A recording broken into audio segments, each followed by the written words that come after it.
Hello again, everybody. So we spent a little time exploring the trails of the Nature Center, talking about animal tracks, and we talked a little bit of how you can tell a snowshoe hare from a squirrel.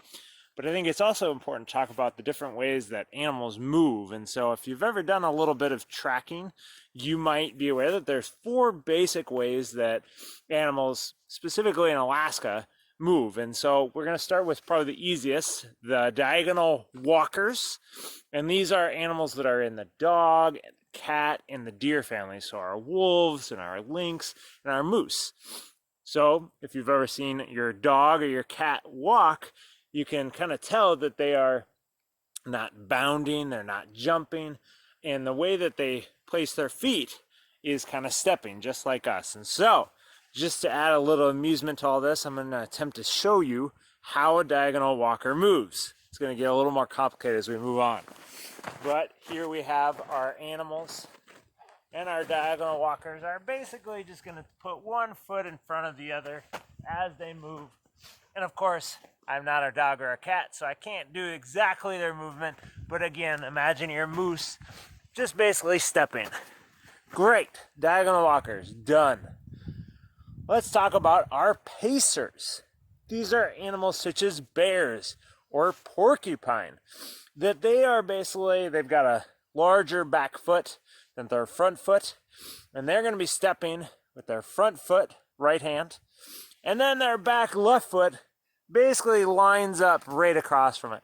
So I like to call this waddling, and I'm going to attempt to show you this. In order to do this really correctly, you definitely have to shake your rump a little bit as you're doing it. So let's see if I can do it.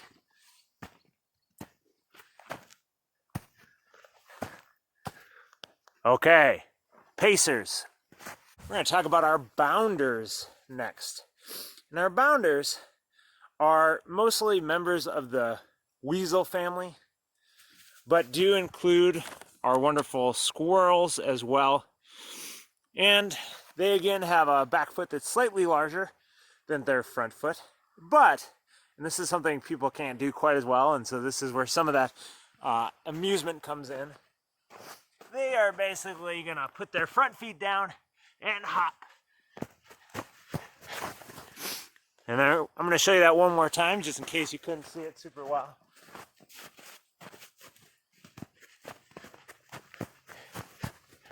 Great. We have our wonderful bounders. We're going to finally move on to our gallopers. And gallopers are our wonderful rabbits, snowshoe hares. Now here's where things get tricky. Snowshoe hares have small front feet and pretty large back feet. And so when they move, you can tell what direction the animal's moving because their back feet actually end up in front of their front feet. And this is probably the hardest one for a person to do. Usually, when you try to do it, you end up on your face. So, I definitely want you to try to do this, but you might want to do it outside. Here we go. Front feet are going to hopefully land behind my back feet. Let's see if we can do this. Ah! Oh.